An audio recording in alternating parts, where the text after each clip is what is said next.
Well, he says, you know, it's written all over your face. You're afraid of going to a seance. But he says, I know you. He says, you're going to come. And then he started telling me how brave I was when I was aboard ship, you know, different things. He says, you're not the same man, you're changed. You're chicken. That's all I needed to hear. I said, when do we go to a seance?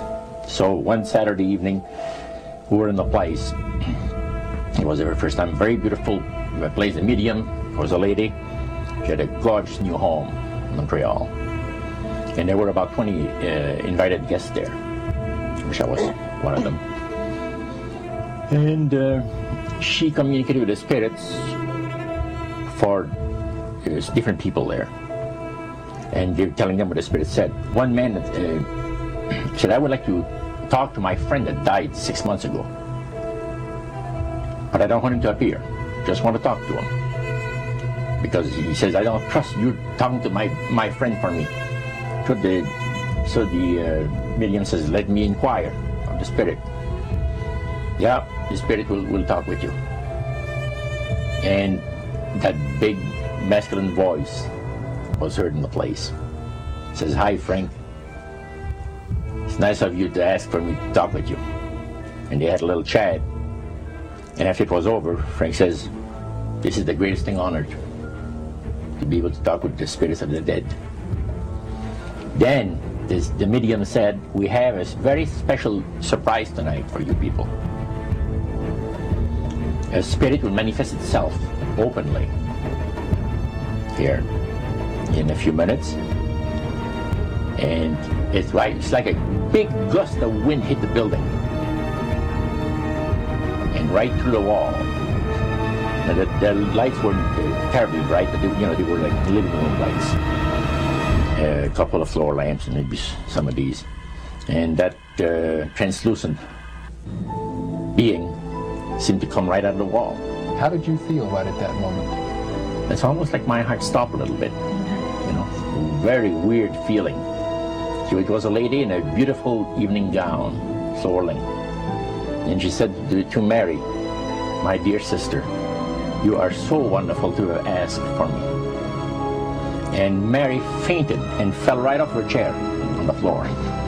And a couple of guys jumped up and picked her up, and spirit gone. And that was the beginning of it.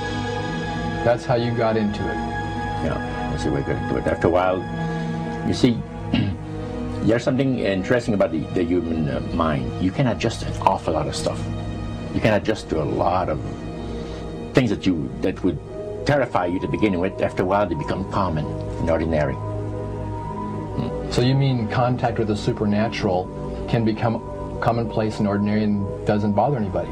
Yeah. In other words, the more that you do it, you're not uncomfortable. That's right. It's just not an uneasy feeling. Yeah. So how did you feel about it? Then I got into a secret society that worshiped the spirits, you see. Well, how is that different from the seance, Roger? It happens that the seance are not involving in many ways. But when you get into a secret society of spirit worshippers, then, and especially when you're invited there by the direction of the higher ups in the spirit world, you never get out of there alive. And this is exactly what my friend and I were up against. We didn't know anything about it. And there was a very, very popular big band leader. Jazz musician? Band, yeah, very famous. And one night we went to one of these seances, and he was with his wife. So Roger, you're at this restaurant. What happened? We sat there, and we had our favorite alcoholic beverages, you know. And as we talked,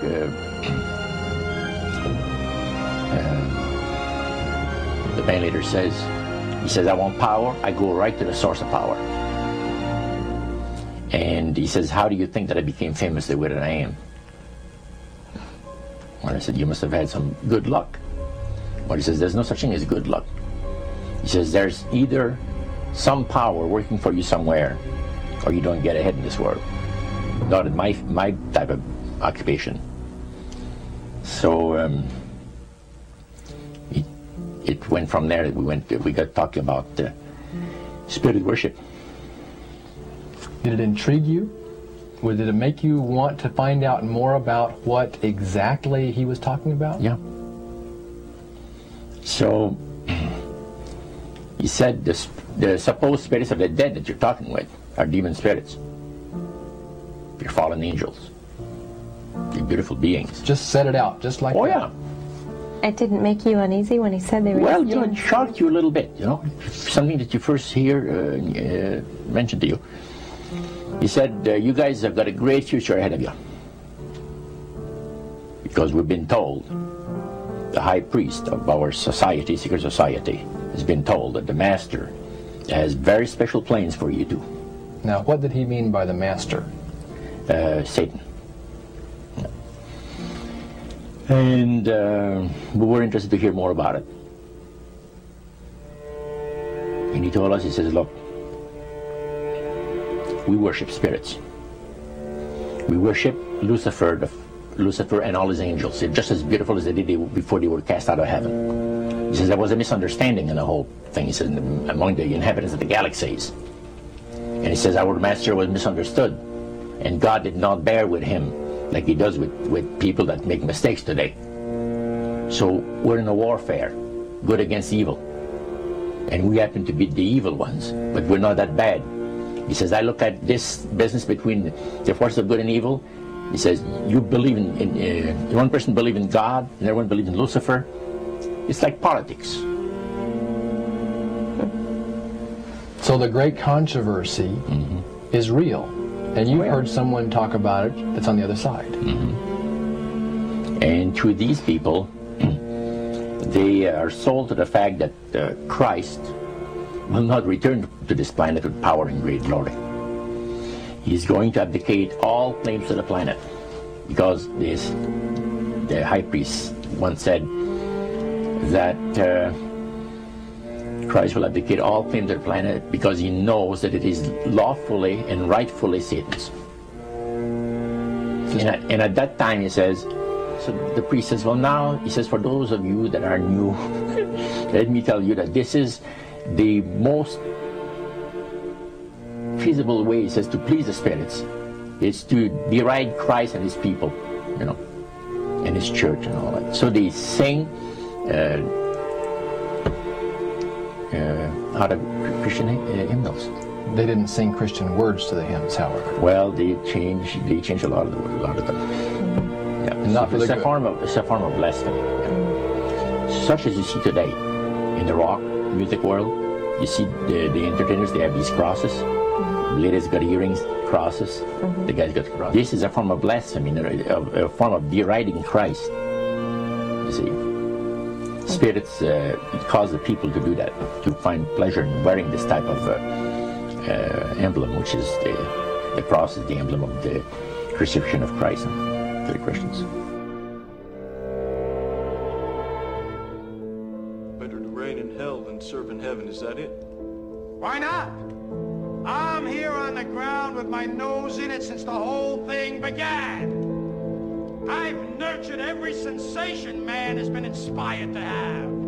I cared about what he wanted, and I never judged him. Why? Because I never rejected him. In spite of all his imperfections, I'm a fan of man. I'm a humanist. Maybe the last humanist.